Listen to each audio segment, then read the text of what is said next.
Welcome guys, जेसी technical classes में आपका स्वागत है।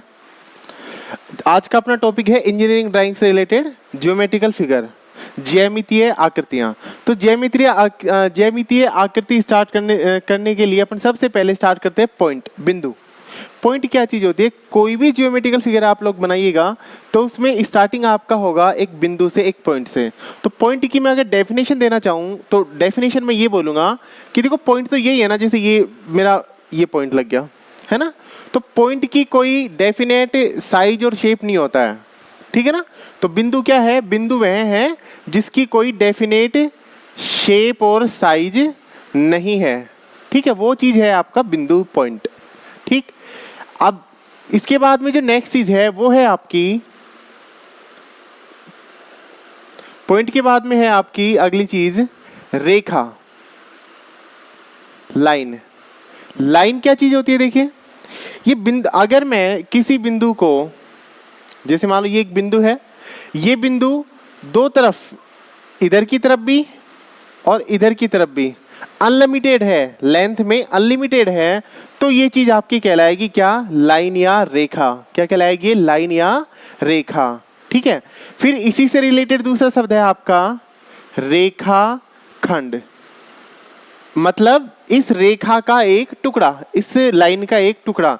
तो रेखाखंड क्या है आपका? रेखाखंड का मतलब ये हो गया कि ये जो आपके पास में जो अनिश्चित लंबाई की, जो दोनों तरफ अनिश्चित लंबाई की जो रेखा थी, इसको अब की बार आपने क्या कर दिया? इसको आपने डिफाइन कर दिया कि ये ए बी, ठीक है ना, इधर की तरफ ये, इधर की तरफ ये, तो ये आपकी क्या है? रेखाखंड ए बी है आपका। इसकी एक डेफिनेट लेंथ रहती है, रेखाखंड की एक डेफिनेट लेंथ आपकी रहती है, ठीक है। फिर इसी प्रकार से नेक्स्ट चीज है आपकी किरण। किरण क्या होती है? किरण में एक तरफ तो फिक्स पॉइंट होता है, भाई इससे ज्यादा इसकी लंबाई नहीं बढ़ सकती, लेकिन दूसरी तरफ जो है आपकी, एक तरफ ये इस तरीके से दिशा बताती हुई और दूसरी तरफ आपकी इनडेफिनेट होती है आपकी, तो ये है आपकी किरण, ठीक है ना। तो देखो रेखा किरण क्या है? जैसे प्रकाश, जैसे जो टॉर्च होती है, टॉर्च में से जो लाइटें निकलती है ना, तो वो एक तरीके से किरण है, वो जैसे सूर्य की किरण है। क्यों? क्योंकि सूर्य का जो किरण स्टार्ट होती है, वो स्टार्टिंग का पॉइंट तो फिक्स होता है, भाई यहीं से निकलेगी, और ये एक तरफ की तरफ जाती है ना, तो ये आपकी कहलाती है किरण। फिर इससे आगे अगर मैं स्टार्ट करूं तो फिर मैं अपन बात करते हैं किसकी? एंगल की। एंगल, ठीक है, कोण।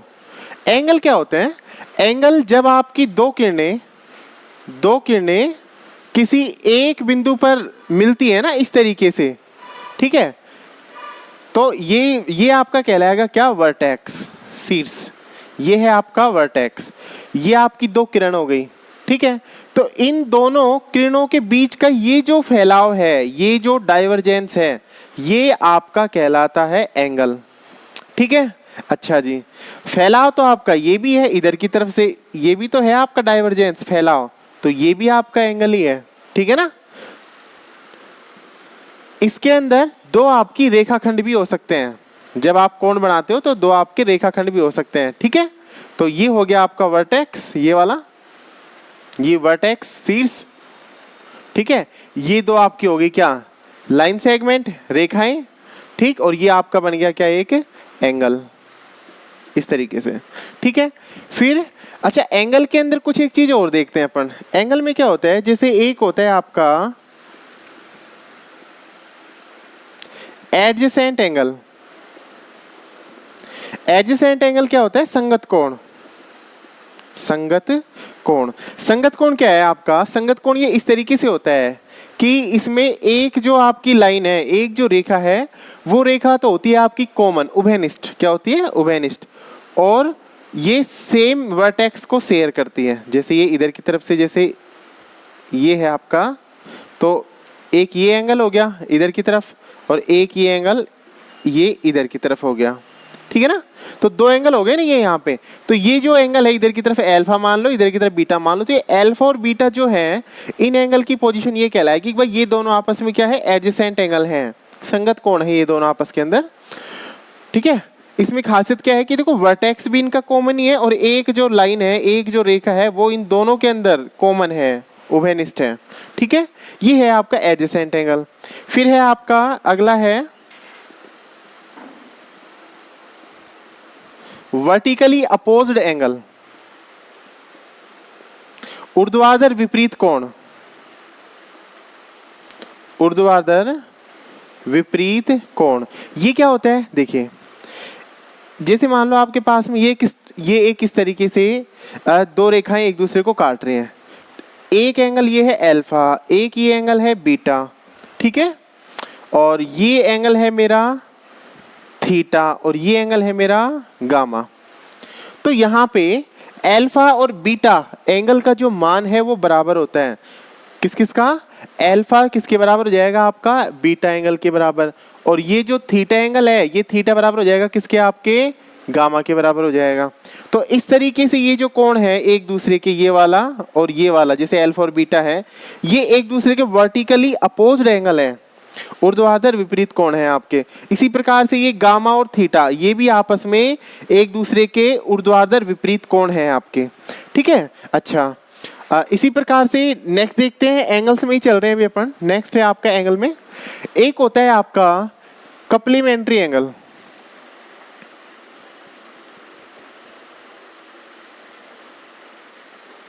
कप्लीमेंट्री एंगल, कप्लीमेंट्री एंगल क्या होता है, कप्लीमेंट्री एंगल में अगर किन्हीं दो कोणों का योग, कोई भी दो कोण है, अगर उन दोनों का कोणों का योग अगर मेरा 90 डिग्री बैठ रहा है तो वो मेरा कहलाता है कप्लीमेंट्री एंगल, ठीक है। और इसी प्रकार से एक होता है आपका supplementary angle. Supplementary angle, supplementary angle क्या होता है, यदि दो एंगल्स का मेरा योग 180 डिग्री बैठ रहा है तो वो मेरा कहलाता है सप्लीमेंट्री एंगल, और अगर दो कोणों का योग 90 डिग्री बैठ रहा है तो वो मेरा होता है कप्लीमेंट्री। कप्लीमेंट्री और सप्लीमेंट्री एंगल, ठीक है ना। अच्छा जी, पूरक और संपूरक कोण, हिंदी में बोलेंगे इसको पूरक और संपूरक कोण, ठीक है। अच्छा, इसी प्रकार से ये जो आपके जो एंगल है, ये एंगल, इन एंगल्स में क्या होता है कि दो फॉर्मेट याद रखो इस एंगल्स के, कि कभी कभी किसी भी आकृति के अंदर, कोई भी अगर आपकी आकृति है, उस आकृति के आंतरिक जो कोण है, किसी भी आकृति के आंतरिक कोणों का योग ये फिक्स होता है, और ये कितना होता है उसके लिए एक फॉर्मूला है 2n-4 इंटू 90 डिग्री। किसी भी आकृति के आंतरिक कोणों का योग कितना होता है 2n-4 इंटू 90। फॉर एग्जाम्पल, जैसे मान लो ये आपके पास में कोई भी एक आकृति है, ठीक है, इसके अंदर ये चार कोण है, ठीक, अंदर की तरफ चार एंगल हो गए भाई। कोई बोले कि इन चारों कोणों का योग कितना होगा, तो इनका योग कितना होगा, ये योग कितना होगा भाई 2n। n का मतलब होता है यहाँ पे नंबर ऑफ साइड, भुजाओं की संख्या क्या होती है, नंबर ऑफ साइड। तो 2 इंटू एन, एन का मान कितना है, भुजाएं कितनी है इसमें 4, -4 इंटू 90, तो कितना हो गया 4 दूनी 8, 8 में से 4 गए तो 4, 4 को कितने से गुणा कर देंगे 90 से, तो 9 चौक 36, 360 डिग्री। तो इस आकृति के सभी इंटरनल कोणों का योग कितना हो जाएगा आपका 360 डिग्री, ठीक है। अच्छा, इसी प्रकार से किसी भी आकृति के सभी बाह्य कोणों का योग, बाह्य कोणों का योग कितना होगा, तो इसके लिए क्या होता है, इसके लिए फिक्स है आपका बाह्य कोणों का योग आपका होगा हमेशा कितना 360 डिग्री। कितना होगा 360 डिग्री। फॉर एग्जांपल, जैसे मान लो कि ये है आपके पास में, ठीक है, ये बाह्य कोण है भैया, ये जो है ना ये बाह्य कोण है, जैसे ये अल्फा हो गया, ये बीटा हो गया, ठीक है, ये आपका गामा हो गया। तो यहाँ पे इस त्रिभुज के लिए अल्फा, यहाँ लिखता हूँ alpha plus beta plus gamma कितना होएगा टोटल 360 डिग्री। क्यों? क्योंकि बाह्य कोण है ना, आउटर एंगल है, एक्सटीरियर एंगल क्या बोलेंगे इनको, एक्सटीरियर एंगल है, ये बाह्य कोण है, इन बाह्य कोणों का योग फिक्स होता है हमेशा, और वो कितना होता है आपका 360 डिग्री होता है, ठीक है। अच्छा, इसी प्रकार से आपके कोणों में एक बात और करते हैं अपन, एक होता है आपका न्यून कोण, न्यून कोण, एक्यूट एंगल इसको बोलते हैं, एक्यूट एंगल। न्यून कोण में क्या है आपका कि न्यून कोण का मतलब होता है वह अगर किसी एंगल का मान, किसी कोण का मान 0 डिग्री से लेकर के 0 डिग्री से तो ज्यादा 0 डिग्री से, ये न्यून कोण वगैरह अपन इधर देखते हैं, बोर्ड कंप्लीट हो गया इधर।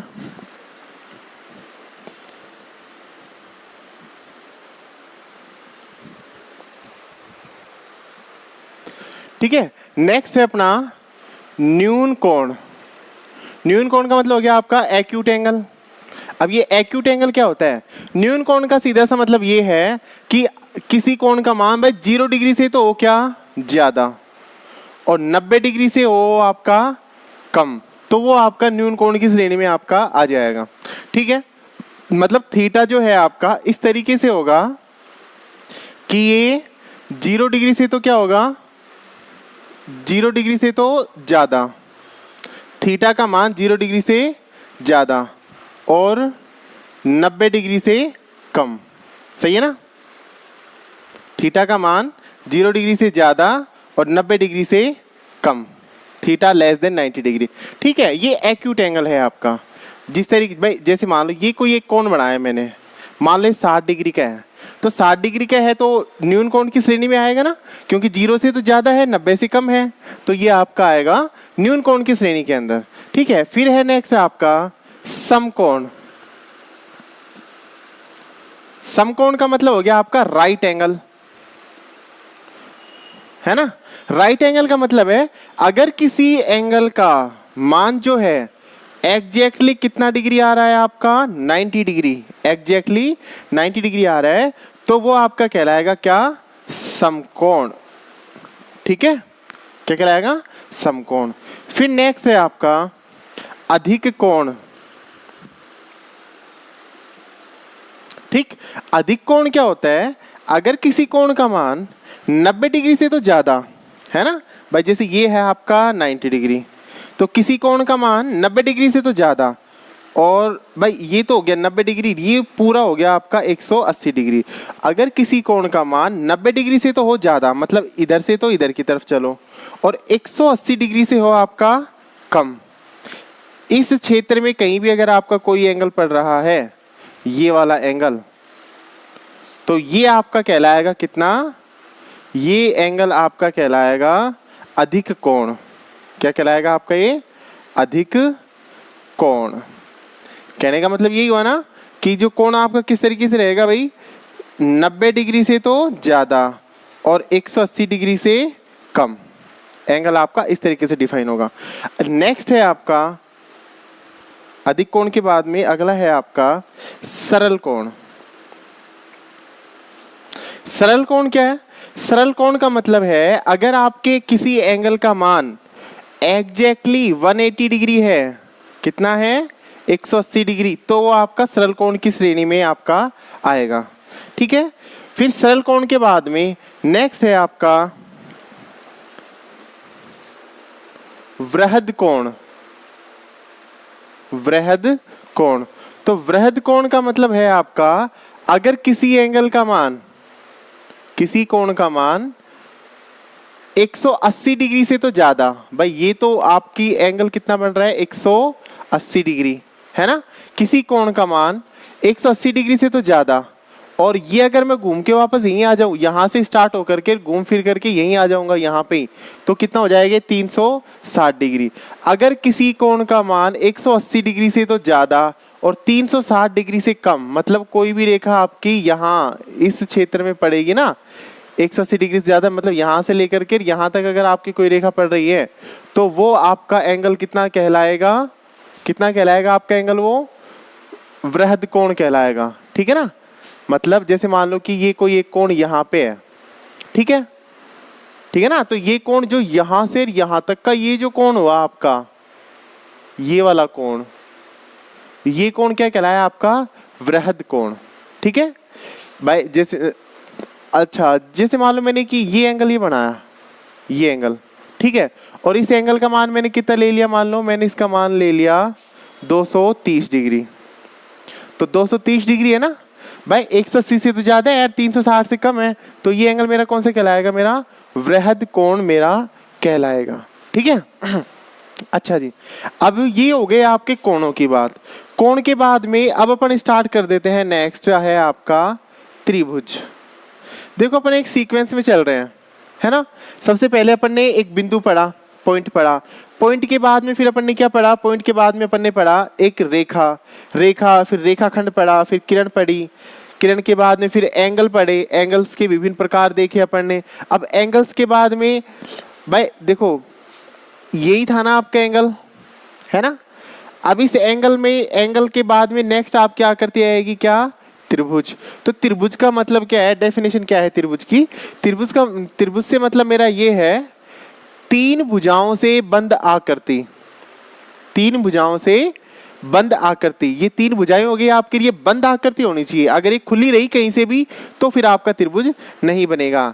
तीन भुजाओं से बंद आकृति आपकी क्या कहलाएगी, आपकी त्रिभुज।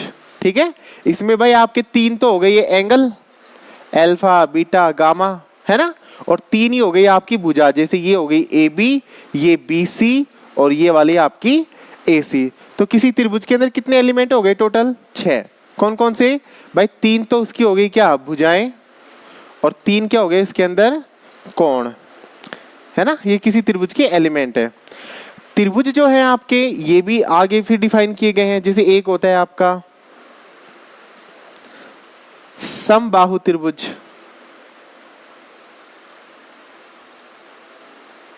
समबाहु त्रिभुज क्या होता है, समबाहु त्रिभुज, समबाहु ऐसा त्रिभुज जिसकी तीनों भुजाएं समान हो वो आपका कहलाता है समबाहु त्रिभुज। ठीक है, जैसे मान लो ये को मेरे पास में कोई एक त्रिभुज है और इस त्रिभुज की तीनों भुजाएं बराबर हैं, ये 6 सेंटीमीटर है तो ये भी 6 ये भी 6। ठीक है, तो इस तरीके का जो त्रिभुज है वो समबाहु त्रिभुज आपका कहलाता है।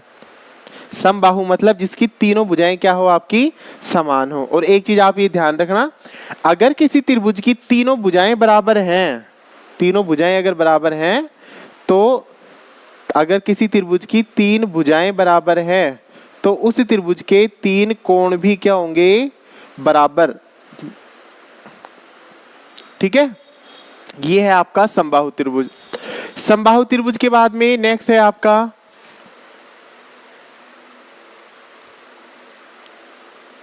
समद्विबाहु त्रिभुज। समद्विबाहु त्रिभुज क्या होगा भाई, जैसे कि इसके नाम से ही है समद्विबाहु त्रिभुज, समान दो भुजाओं वाला ऐसा त्रिभुज जिसकी कितनी भुजाएं समान हो, दो। जैसे ये त्रिभुज बना दिया मैंने एक, है ना, इस त्रिभुज के अंदर ये भुजा और ये भुजा, ये दोनों भुजाएं क्या है इसकी, समान है, तो ये मेरा कहलाएगा समद्विबाहु त्रिभुज। इस त्रिभुज में आपकी दो भुजाएं बराबर होती हैं, और अगर दो भुजाएं बराबर है तो दो कोण भी आपके क्या होंगे, बराबर। ठीक है, अच्छा जी। नेक्स्ट है आपका विषमबाहु त्रिभुज। जैसा कि नाम से ही डिफाइन हो रहा है कि विषमबाहु ऐसा त्रिभुज जिसकी एक भी भुजा बराबर ना हो, मतलब सारी भुजाएं असमान हो। अगर ये 2 सेंटीमीटर है तो ये 3 और ये 5, मतलब इस तरीके से हो, है ना। जिसकी कोई भी भुजा बराबर ना हो, आपस में कोई भी भुजाएं आपस में बराबर न हो, वो क्या कहलाता है आपका विषमबाहु त्रिभुज, आपस में बराबर न हो। और ये भी बात है, अगर कोई भुजाएं बराबर नहीं है तो सिंपल सी बात है एंगल भी उसके अंदर, कोई भी एंगल भी आपस में क्या बराबर नहीं होंगे। ठीक है, तो ये है आपके त्रिभुज, समबाहु त्रिभुज, विषमबाहु त्रिभुज और समद्विबाहु त्रिभुज। कोणों, कभी कभी इन त्रिभुज के अंदर क्या कोणों को भी मिक्स कर दिया जाता है। कैसे, जैसे मान लो अगर कोई त्रिभुज आपका बन रहा है किससे, न्यून कोण त्रिभुज से, न्यून कोण से, तो उसको क्या बोल देंगे, न्यून कोण त्रिभुज। कोई त्रिभुज आपका बन रहा है किससे, 90 डिग्री एंगल से, 90 डिग्री मतलब समकोण, तो उसको बोल देंगे क्या, समकोण त्रिभुज। ठीक है, इस तरीके से कोणों के आधार पर भी त्रिभुज को डिफाइन कर दिया जाता है कई बार। ठीक है, अच्छा जी। नेक्स्ट है अपना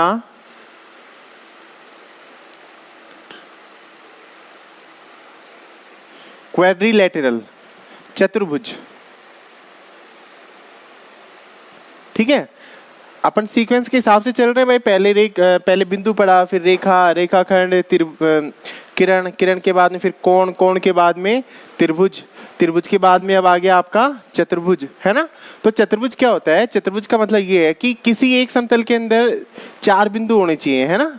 चारों जो बिंदु हैं एक ही समतल में होने चाहिए, और वे चारों बिंदु आपस में एक बंद आकृति बनानी चाहिए। जैसे चारों बिंदु जो हैं ये इस तरीके से एक बंद आकृति बनाएंगे तो वो फिगर आपका कहलाएगा क्या, चतुर्भुज।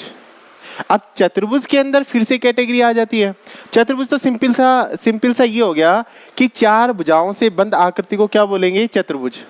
मतलब ऐसी आकृति जिसमें कितनी भुजाएं हैं, चार भुजाएं हैं। सिंपल सी बात है, अगर चार भुजाएं तो कोण भी कितने होंगे आपके, चार ही होंगे।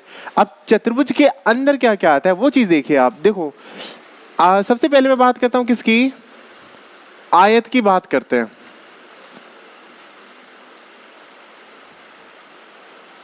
रेक्टेंगल है ना, आयत के बारे में बात करते हैं। तो आयत भी एक चतुर्भुज है एक प्रकार का। तो आयत में देखो किस तरीके से करते हैं अपन इसको, आयत को। आयत एक ऐसा फिगर होता है, आयत एक ऐसा फिगर है जिसमें आमने सामने की जो भुजाएं हैं, आमने सामने की भुजाएं क्या होती हैं, बराबर होती हैं। जैसे ये भुजा है आपकी AB और ये भुजा है आपकी CD। तो AB किसके बराबर हो जाएगी, CD के बराबर। AB बराबर CD, ठीक है। और AC किसके बराबर हो जाएगी, BD के। AC किसके बराबर, BD के। इस तरीके से ये भुजाएं आपस में क्या होती है, बराबर होती हैं, समान भी होती, एक दूसरे के बराबर होती है। और ये जो कोण जो बनते हैं ना, इसके अंदर चार जो एंगल्स जो हैं, ये चारों ही कोण समकोण होते हैं, ठीक है ना। चारों कोण बराबर होते हैं, कोण A बराबर कोण B बराबर कोण C बराबर कोण D। और ये चारों के चारों क्या होते हैं आपके, समकोण, मतलब 90 डिग्री के होते हैं। ये होता है आपका आयत।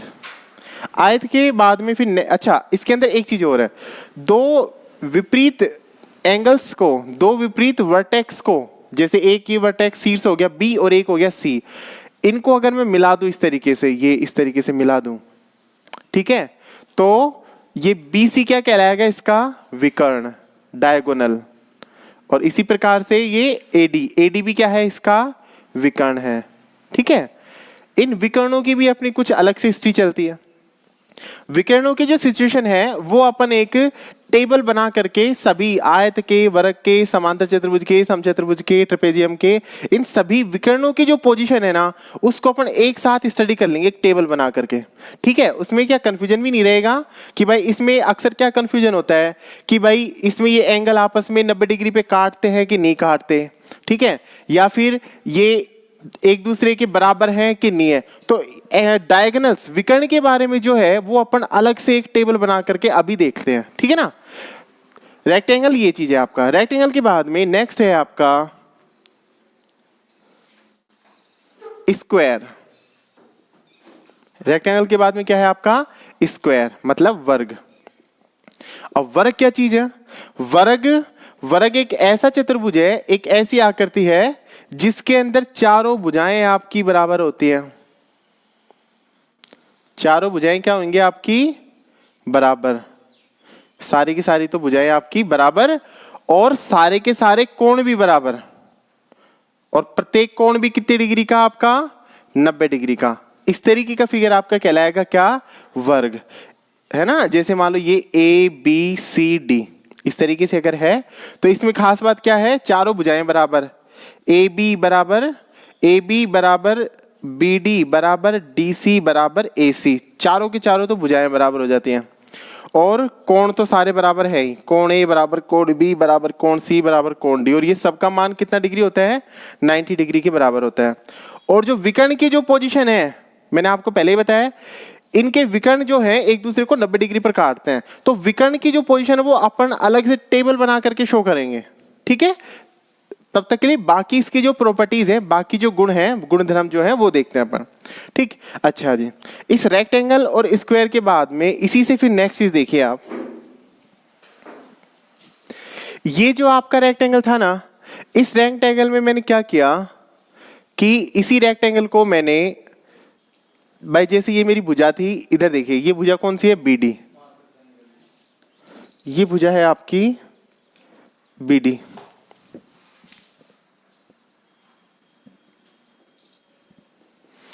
है ना। इस BD भुजा को तो मैंने रखा क्या, फिक्स। आप इसको ऐसे समझ लीजिए ना कि जैसे एक डब्बा है है ना, एक कार्टून है, एक बॉक्स है, वो बॉक्स फिलहाल तो जैसे रेक्टेंगल टाइप में है, और अगर आप उस बॉक्स को थोड़ा सा, जैसे ये ऐसे था ना, इसको यू ट्विस्ट कर दो, आप इसको यहाँ से थोड़ा सा धक्का लगाओ तो ये आपका किस तरीके से ट्विस्ट हो जाएगा, इस तरीके से। ठीक है, बाकी चीजें सेम है आपकी, बाकी चीजें आपकी सेम है, आपने क्या किया, इसको इस फॉर्मेट में चेंज कर दिया। तो आयत से अब ये जो ट्विस्ट इस तरीके से फोर्स लगाने पे जो आपकी आकृति बनी ना, ये आकृति आपकी कहलाती है समांतर चतुर्भुज।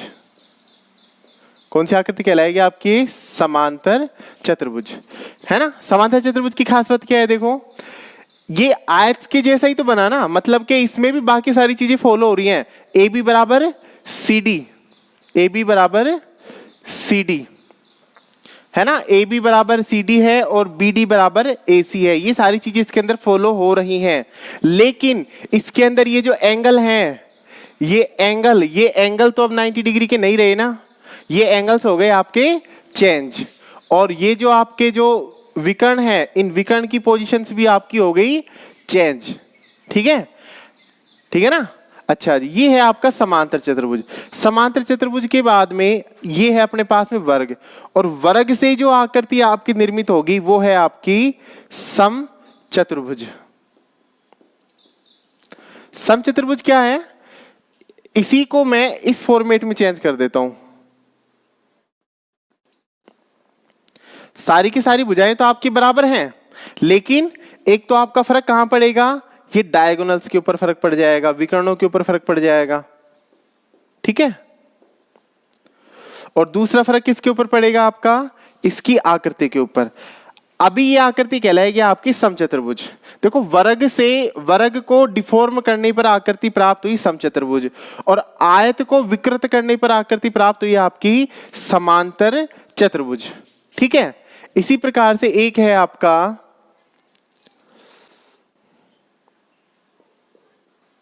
समलंब चतुर्भुज। समलंब चतुर्भुज क्या है आपका, समलंब चतुर्भुज वह चतुर्भुज है जिसके अंदर दो भुजाएं होती है आपकी क्या, समांतर। दो भुजाएं समांतर हैं और बाकी भुजाएं आपकी कैसी भी हो सकती है, जैसे यहां पे भुजा ए बी और ये सी डी, तो ए बी और सी डी तो आपकी हैं समांतर। ठीक है, और बाकी इसके विकर्ण की पोजीशन अपन सारणी में देखेंगे अभी बना करके। ठीक है, ये है आपका समलंब चतुर्भुज। ठीक है गाइज, अब इसकी सारणी के बारे में अपन अध्ययन करते हैं। तो गाइज, मैंने आपसे कहा था कि इनके जो आपके जैसे समांतर चतुर्भुज हो गया, आयत हो गया, समचतुर्भुज हो गया, वर्ग हो गया, इनका जो विकर्ण है, ये जो विकर्ण है जो एक दूसरे के विपरीत वर्टिसेस को जो मिलाने पे प्राप्त होता है, इन विकर्णों के बारे में अध्ययन अपन एक टेबल, एक सारणी बना करके कर लेंगे। तो देखो, इसके अंदर मैंने लगभग 4 पैरामीटर्स रखे हैं। देखो, ये समांतर चतुर्भुज है, समांतर चतुर्भुज का ये तो हो गया फिगर। ठीक है, और ये आयत है, ये आयत का फिगर हो गया, ये समचतुर्भुज है, ये वर्ग है, और ये आपका समलंब चतुर्भुज है जिसमें दो भुजाएं आपकी समांतर है।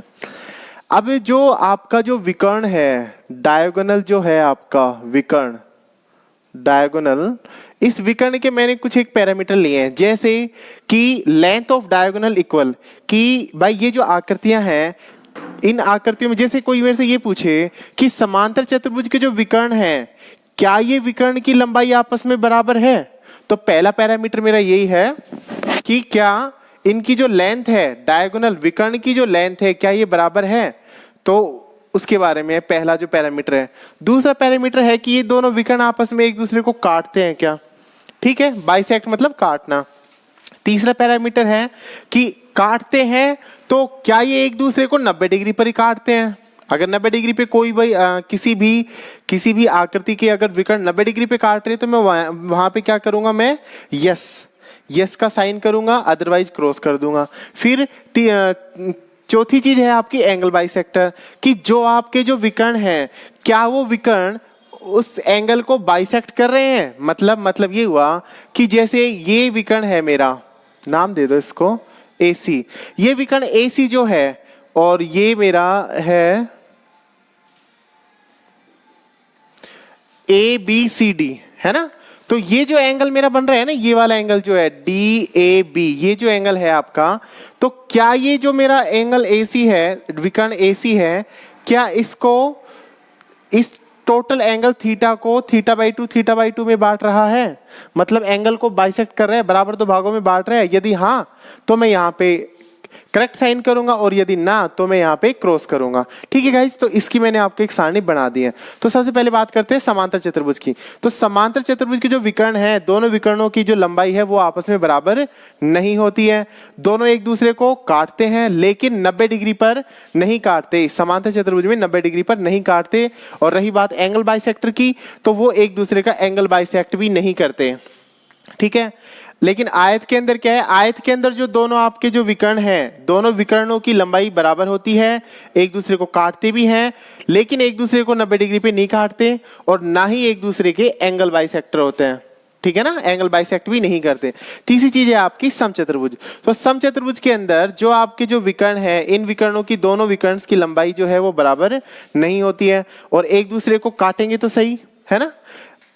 इसकी खासियत ये कि एक दूसरे को 90 डिग्री पे और काटते हैं। ये जो एंगल बनेगा, ये कितने डिग्री का बन रहा है? इसके अंदर 90 डिग्री के एंगल बन रहे हैं, एंगल बाइसेक्ट करते हैं। ठीक है ना, 90 डिग्री पर। और ये एंगल बाइसेक्टर भी है। एंगल बाइसेक्टर का मतलब ये हो गया कि जितने का आपका एंगल ये है, उतने का ही एंगल आपका ये रहेगा। मतलब जो टोटल एंगल है, टोटल एंगल को दो बराबर भागों में आपको ये बांट के दे रहा है। किसके अंदर? समचतुर्भुज में, रैम्बस के अंदर एंगल बाइसेक्ट होता है। फिर नेक्स्ट है आपका स्क्वायर।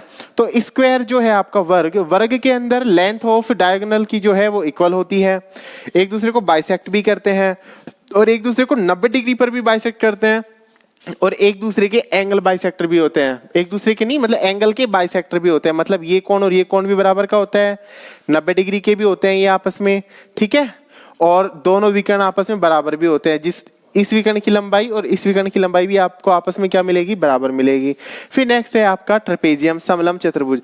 समलंब चतुर्भुज के अंदर जो लेंथ ऑफ डायगोनल है वो इक्वल नहीं होती है। दोनों एंगल जो दोनों डायगोनल विकर्ण है, ये दोनों आपके बराबर नहीं होते हैं, और एक दूसरे को देखो यहाँ पे तो ये काट रहे हैं, लेकिन कभी कभी ऐसी पोजीशन भी आती है जहाँ पे एक दूसरे को बाइसेक्ट नहीं कर पाते हैं। ठीक है, और एक दूसरे को 90 डिग्री पे नहीं काटते हैं बिल्कुल भी, और ना ही ये एंगल बाइसेक्टर होते हैं। ठीक है, तो ये कुछ आकृतियां थी जिनके विकर्ण के बारे में ये एक टेबल मैंने आपको बना के दी थी। अच्छा, एक और आकृति है जो मैं आपको यहाँ पे बता देता हूं, जिसे हम बोलते हैं क्या? काइट। पतंग के जैसे आकृति होती है। ये आकृति कैसे होती है? इस तरीके से, है ना। ये इसके अंदर विकर्ण आ गए। ठीक है, अच्छा, काइट की जो आकृति होती है ना, इसकी खासियत क्या होती है? जैसे इसको नाम दे दिया मैंने ABCD। तो काइट की आकृति के अंदर आपकी जो AB भुजा है, ये किसके बराबर मिलेगी आपको? BC के बराबर मिलेगी। और AD जो भुजा है, ये वाली भुजा, ये किसके बराबर मिलेगी आपको? CD के बराबर। मतलब ये भुजा और ये भुजा बराबर, और ये भुजा और ये भुजा आपकी बराबर। और ये जो आपका विकर्ण है, इसको बीच में O मान लो, ये विकर्ण है, ये भी आपस में क्या रहते हैं? बराबर रहते हैं। मतलब कि AO बराबर में OC। तो ये आपकी आकृति कौन सी बनती है? काइट की आकृति बनती है, आपकी एक पतंग की आकृति बनती है। ठीक है गाइस, थैंक यू। अगर आपको वीडियो अच्छा लगे तो वीडियो को लाइक करें, कमेंट करें, और चैनल को सब्सक्राइब करना न भूलें।